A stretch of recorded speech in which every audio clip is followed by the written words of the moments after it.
चलिए डिस्कस करते हैं आज के 10 एमसीक्यूज जो कि यूपीएससी और गवर्नमेंट एग्जाम्स के लिए काफी इंपॉर्टेंट है। नमस्कार, मैं हूं Abhay Singh, current affairs for exam से। विश्व स्तर पर पहला मजदूर दिवस किस वर्ष मनाया जाता है? 1886, 1889, 1890 या 1923? इसका सही जवाब है फ्रेंड्स 1890। दोस्तों, हर साल अंतर्राष्ट्रीय मजदूर दिवस अर्थात इंटरनेशनल लेबर डे मई 1 को मनाया जाता है। इसकी शुरुआत हुई थी 1886 के हे मार्केट अफेयर से, जो कि मई 4 को हुआ था। उसके बाद पेरिस में 1889 में सेकेंड इंटरनेशनल एक मीटिंग होती है, जिसमें कि यह डिसाइड किया जाता है कि मई 1 को हर साल इंटरनेशनल वर्कर डे के रूप में मनाया जाएगा। भारत में पहला लेबर डे सेलिब्रेट हुआ था मई 1, 1923 को मद्रास मद्रास में, मतलब आज के चेन्नई में। और इसको ऑर्गेनाइज किया था लेबर किसान पार्टी ऑफ हिंदुस्तान ने, जिसका नेतृत्व कर रहे थे सिंगवेल्लू चित्तर। हमारे कॉन्स्टिट्यूशन में आर्टिकल 24 चाइल्ड लेबर को प्रोहिबिट करता है। Article 39D equal pay for equal work की बात करता है। और आर्टिकल 43 डिसेंट वर्किंग कंडीशन और लिविंग वेज की बात करता है। मतलब कॉन्स्टिट्यूशन ने वर्कर्स को एक स्ट्रॉन्ग लीगल प्रोटेक्शन दिया है। इंटरनेशनल लेबर ऑर्गेनाइजेशन जो 1919 में स्टैब्लिश हुई थी, वह आज यूनाइटेड नेशन का पार्ट है। यह organisation global labour standard set करता है, जैसे कि मिनिमम वेज, सेफ्टी कंडीशन और सोशल सिक्योरिटी। रिसेंट रिफॉर्म्स की बात करें तो कोड ऑन वेज 2019 एक मेजर स्टेप है, जिसमें कि 4 लेबर लॉस को कंबाइन करके एक सिंप्लीफाइड फ्रेमवर्क बनाया गया है। और भारत में ट्रेड यूनियंस की काफी पावरफुल हैं, जैसे कि AITUC, INTUC, BMS या CITU। ये सब वर्कर्स के राइट के लिए लड़ते हैं। यहाँ पे एक आपको और इम्पोर्टेंट फैक्ट बताता हूँ फ्रेंड्स। ILO जो कि 1919 में बना था, इसको 1969 में नोबेल पीस प्राइज से भी सम्मानित किया गया था। चलिए अगले प्रश्न पर आते हैं। भारत में संसद को नए राज्य बनाने की अनुमति किस अनुच्छेद से मिलती है? आपके ऑप्शन हैं फ्रेंड 1, 2, 3 या 4। तो इसका सही जवाब है फ्रेंड्स 3। दोस्तों, महाराष्ट्र का फॉर्मेशन 1 मई 1960 को हुआ था, लेकिन इसके पीछे एक बहुत बड़ा स्ट्रगल छुपा है। पहले क्या था? पहले एक बाइलिंगुअल बॉम्बे स्टेट था, जिसमें मराठी और गुजराती दोनों लैंग्वेज बोलने वाले लोग रहते थे। यहाँ पे शुरू होता है संयुक्त महाराष्ट्र मूवमेंट। इस मूवमेंट में डिमांड किया था एक सेपरेट मराठी स्पीकिंग स्टेट बनाया जाए, जिसका कैपिटल मुंबई हो। और इस मूवमेंट को ऑर्गेनाइज करने के लिए 1956 में संयुक्त महाराष्ट्र समिति बनी थी। पार्लियामेंट ने आर्टिकल 3, जिसके बारे में यहाँ पे अभी क्वेश्चन में देखे हैं, के under Bombay reorganisation act pass किया, जिसके थ्रू बॉम्बे स्टेट को 2 पार्ट्स में डिवाइड किया गया था, महाराष्ट्र और गुजरात। महाराष्ट्र बना मराठी और कोंकणी बोलने वाले लोगों का जगह, और गुजरात बना गुजराती और कच्छी लोग बोलने वाले लोगों की जगह। इस बेसिस पे डिवाइड किया गया था। और मुंबई को महाराष्ट्र का कैपिटल डिक्लेयर किया गया था, जो भारत का फाइनेंशियल कैपिटल है। हम इस टॉपिक को इसलिए पढ़ रहे हैं क्योंकि आज ही के दिन महाराष्ट्र का फॉर्मेशन हुआ था, मई 1, 1960 को। महाराष्ट्र के पहले सीएम थे श्री यशवंतराव चव्हाण। फ्रेंड्स, ये जो पॉइंट्स मैं आपको यहाँ पे साथ में बताते जा रहा हूँ, इसको भी नोट डाउन करते जाइए, क्योंकि इसमें से भी क्वेश्चन पूछ सकते हैं। चलिए अगले प्रश्न पर आते हैं। निम्नलिखित में से किस आंदोलन के कारण 1960 में गुजरात राज्य का गठन हुआ था? आपके ऑप्शन है फ्रेंड महागुजरात, तेलंगाना, द्रविडियन या खलिस्तान? क्योंकि ये फ्रेंड्स क्वेश्चन में आंसर जो है क्वेश्चन में ही छुपा है। इसका सही जवाब है फ्रेंड्स महागुजरात। बहुत ही सिंपल क्वेश्चन था। दोस्तों, गुजरात का फॉर्मेशन हुआ था बॉम्बे रीऑर्गेनाइजेशन एक्ट के थ्रू, जो कि हमने अभी पिछले प्रश्न में ही पढ़ा है। इसके पीछे एक पावरफुल मूवमेंट था। जैसा कि महाराष्ट्र में था संयुक्त मूवमेंट, वैसा ही गुजरात में था महागुजरात मूवमेंट। इसकी भी डिमांड सिंपल थी, गुजराती बोलने वाले लोगों के लिए एक अलग स्टेट, जैसे कि संयुक्त मूवमेंट की डिमांड थी मराठी बोलने वाले लोगों के लिए एक अलग स्टेट। फाइनली जब बाइफिकेशन हुआ था, तब गुजरात भारत का 15वां स्टेट बना था और 1956 के लिंग्विस्टिक एगिटेशन के टाइम से यह मूवमेंट बहुत स्ट्रांग हुआ था। इस मूवमेंट को जो है लीड किया था फ्रेंड्स इंदुलाल याग्निक ने।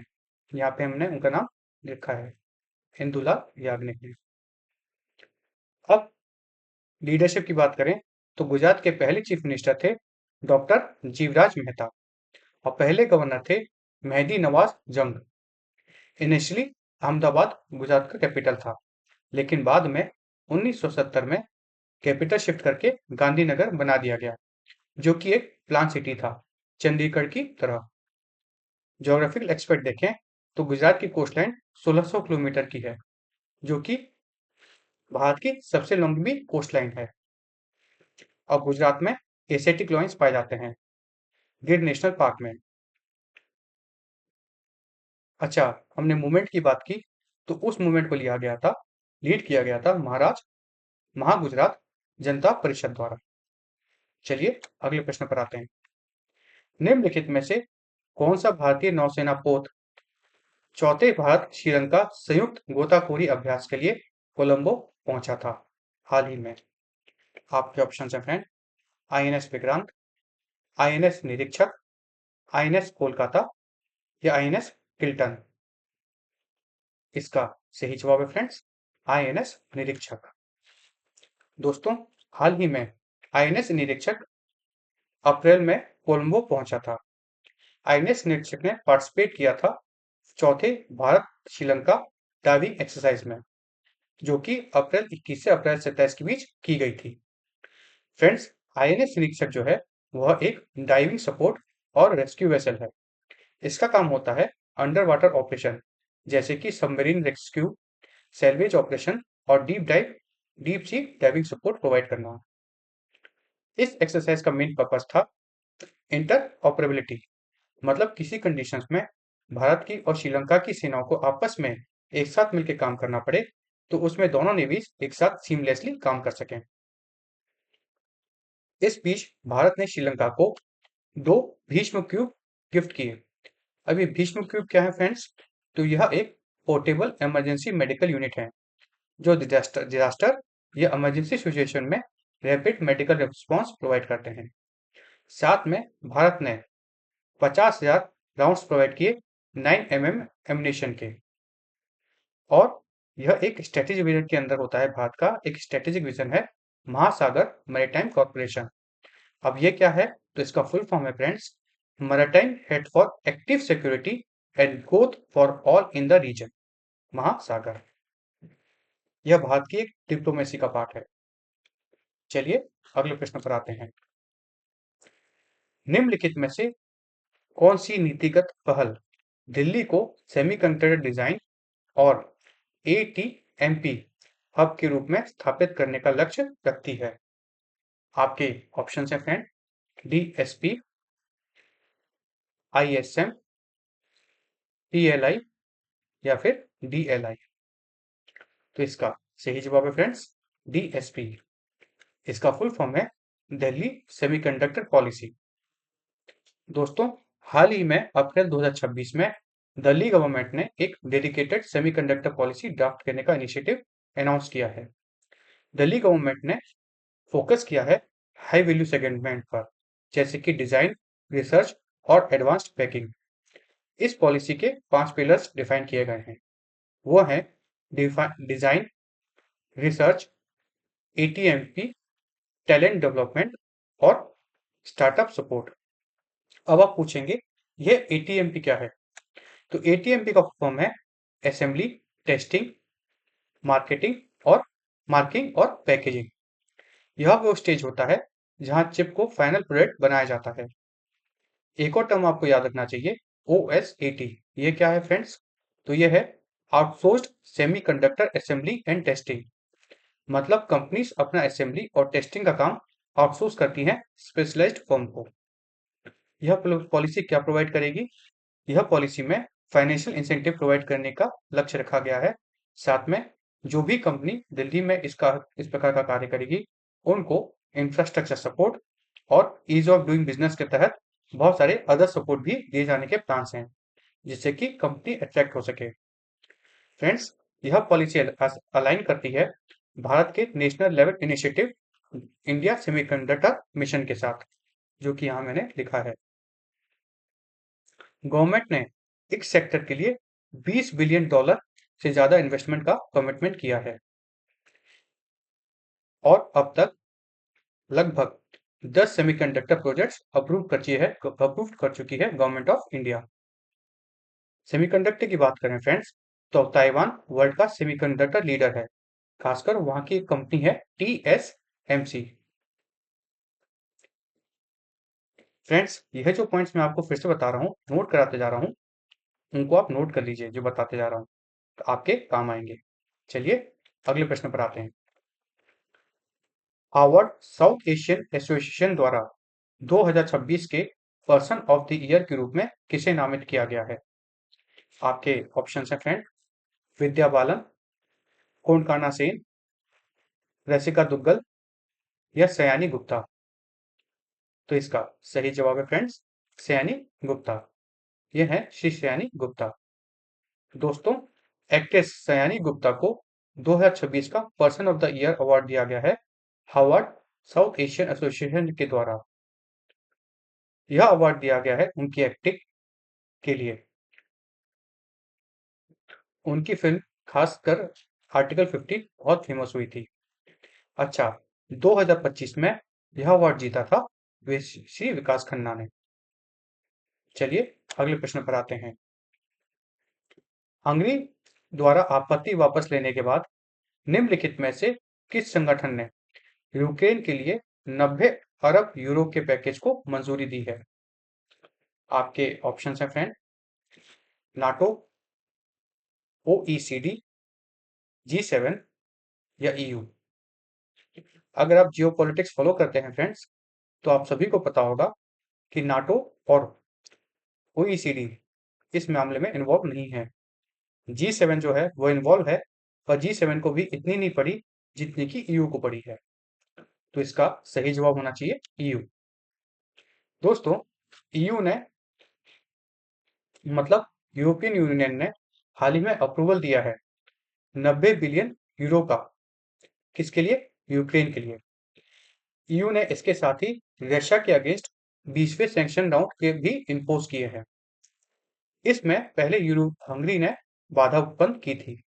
हंगरी ने इस मूव को अपोज किया था। किस चीज के लिए? ये 90 बिलियन जो यूरो दिए हैं यूरोपियन यूनियन ने, उस चीज को हंगरी ने अपोज किया था। लेकिन बाद में हंगरी ने यह अपोजिशन वापस ले ली। इसलिए सभी 27 EU मेंबर स्टेट्स ने मिलकर इस डिसीजन को अप्रूव किया है।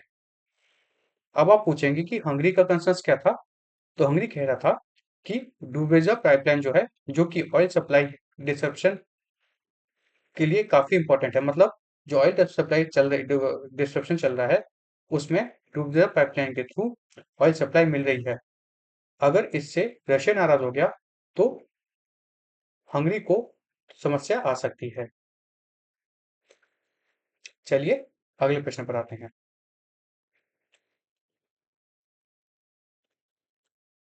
निम्नलिखित में से कौन सा नव खोजा गया चंद्र खनिज विश्व स्तर पर 11वां ज्ञात चंद्र खनिज बन गया है? आपके ऑप्शन हैं फ्रेंड, मेरिलाइट, मैंगनीशियो चेंजेसाइट, लैमनाइट या ओलिवीन। तो इसका सही जवाब है फ्रेंड्स, मैग्नीशियो चेंजेसाइट। दोस्तों, मैग्नीशियो चेंजेसाइट हाल ही में बना है नया डिस्कवर्ड लूनर मिनरल और इसको ऑफिशियली वर्ल्ड का 11वां लूना मिनरल डिक्लेयर किया गया है। फ्रेंड्स, यह मिनरल मिला है कहाँ पर? तालकमान डेजर्ट में, जो कि चाइना में आता है। यह एक छोटे से 44 ग्राम के लूनार मेट्रोडाइट पापे पापा 005 में पाया गया है। और यह जो मून के पीसेस हैं, यह अर्थ की तरफ जब आ रहे थे तो यहाँ पे गिरे थे। इस मिनरल की खास बात यह है कि यह एक रेयर अर्थ बेयरिंग फॉस्फेट है और इसका अपीयरेंस कलरलेस, ट्रांसपेरेंट और ग्लास लाइक है और यूवी लाइट में यह ग्लो करता है। यह मिनरल हेल्प करेगा हमें लूनर वोल्केनिक प्रोसेस और जियोलॉजिकल एवोल्यूशन को समझने में। मतलब मून का पास्ट क्या था, कैसे बना, कैसे इवॉल्व हुआ, यह सब पता लगाने में। और यहाँ से आता है एक बड़ा strategic angle, rare earth elements. आज के टाइम पे इलेक्ट्रॉनिक्स, डिफेंस इक्विपमेंट्स, ईवीज सब में रेयर अर्थ का यूज होता है। अगर मून पर इनका एक्सट्रैक्शन पॉसिबल हो जाए तो फ्यूचर की इकोनॉमी का पूरा गेम चेंज हो जाएगा। चाइना ऑलरेडी इस रेस में काफी आगे है।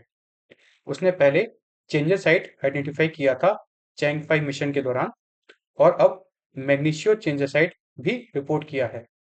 यह सब जो फ्रेंड्स मिनरल्स हैं, यह मेरिलाइट ग्रुप के या मेरिलाइट फैमिली से आते हैं।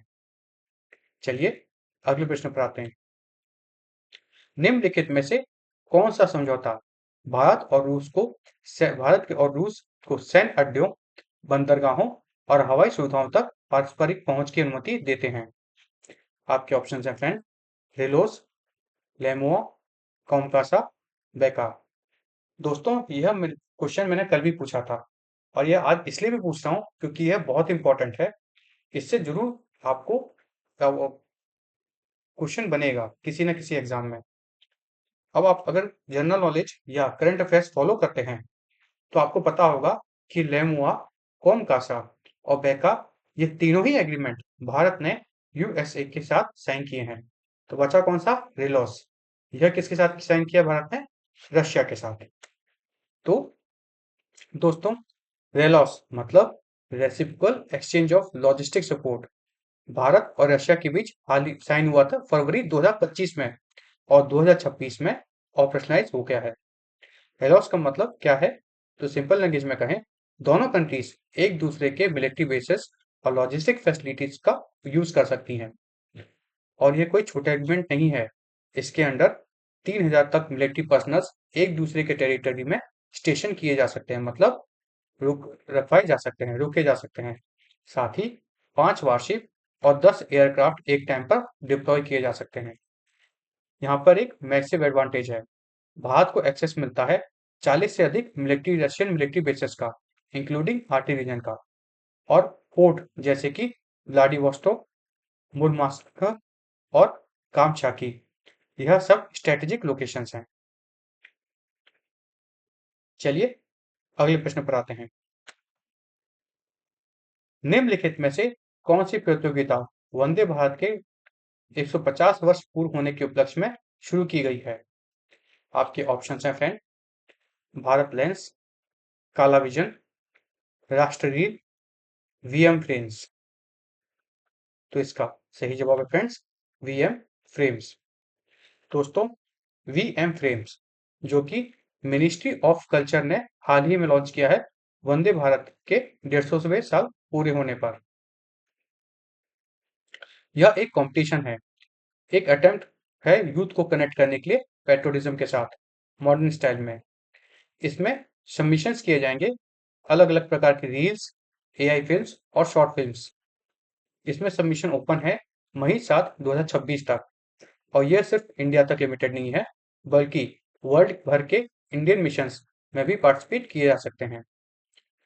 सिटीजन्स को इनवाइट किया गया है कि वह अपने पर्सपेक्टिव से पेट्रोलिज्म को विजुअल स्टोरी टेलिंग के थ्रू एक्सप्रेस कर सकते हैं, जैसे कि रील्स, एआई फिल्म और शॉर्ट फिल्म। रील सिर्फ 1 मिनट का वीडियो होना चाहिए वर्टिकल फॉर्मेट में 9:16 के। एआई फिल्म 3 से 5 मिनट का वीडियो होना चाहिए 16:9 के फॉर्मेट में। और शॉर्ट फिल्म जो है वह मैक्सिमम 15 मिनट तक हो सकती है। बेस्ट जो शॉर्ट फिल्म होगी उसको 15 लाख रुपए दिए जाएंगे, बेस्ट एआई फिल्म को 5 लाख और रील विनर को 1.5 लाख रुपए तक दिए जाएंगे। इसका थीम कवर करता है यूनिटी, कल्चर आइडेंटिटी और न्यू इंडिया विजन को। फ्रेंड्स, वंदे मातरम जो है वह श्री बंकिम चंद्र चट्टोपाध्याय जी ने लिखा था। चलिए अब कल का प्रश्न देखते हैं। कल हमने आपसे पूछा था, निम्नलिखित में से किस संवैधानिक प्रावधान का हवाला देते हुए सर्वोच्च न्यायालय ने 24 सप्ताह के बाद गर्भपात की अनुमति दी है? तो मैंने आपसे ऑप्शन दिए थे, अनुच्छेद 14, अनुच्छेद 19, अनुच्छेद 21 या अनुच्छेद 32। तो इसका सही जवाब है फ्रेंड्स, अनुच्छेद 21। दोस्तों, सुप्रीम कोर्ट का recent judgement on abortion act आया है। देखिए पहले क्या है कि सुप्रीम कोर्ट ने 31 वीक प्रेगनेंसी टर्मिनेशन अलाउ किया है एक माइनर गर्ल के केस में। यह एक लैंडमार्क डिसीजन है। बेंच में थे श्री जस्टिस बीवी नागरत्न एवं श्री जस्टिस उज्जवल भुयान। अब समझते हैं इसका लीगल फ्रेमवर्क। भारत में अबॉर्शन जो है वो रेगुलेट होता है एमटीपी एक्ट अर्थात medical termination of pregnancy act के तहत, जिसमें जनरली अपर लिमिट जो होती है प्रेगनेंसी को टर्मिनेट करने की वो होती है 24 वीक तक के लिए। लेकिन यहाँ एक स्पेशल केस था, 31 हफ्तों के बाद टर्मिनेशन मांगा गया था। क्योंकि यह स्टैट्यूटरी लिमिट क्रॉस किया था तो यह कोर्ट में गया था और कोर्ट ने अलाउ किया है। कोर्ट ने कहा कि under article 21 right to life and personal liberty जो है रिप्रोडक्टिव ऑटोनॉमी एक फंडामेंटल राइट होता है। केस में माइनर गर्ल ने रिपोर्टेडली 2 बार सुसाइड अटेम्प्ट किया था, मतलब उस पर सीवियर साइकोलॉजिकल ट्रॉमा था। गवर्नमेंट ने सजेशन दिया था कि डिलीवरी के बाद एडॉप्शन कर दिया जाए, लेकिन कोर्ट ने इसको रिजेक्ट किया क्योंकि फोर्स्ड कंटिन्यूएशन ऑफ प्रेगनेंसी जो होता है फ्रेंड्स, वह डिग्निटी और प्राइवेसी को वायलेट करता है।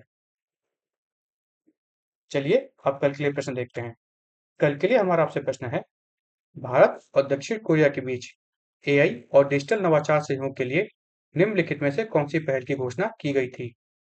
आपके ऑप्शन हैं friend, smart Asia, digital bridge, tech corridor या साइबर समझौता। इसका जवाब आपको कमेंट सेक्शन में देना है फ्रेंड्स। और अगर आपको आज का सेशन इंफॉर्मेटिव और फ्रूटफुल लगा तो लाइक शेयर सब्सक्राइब अवश्य कीजिएगा। धन्यवाद। जय हिंद, जय भारत।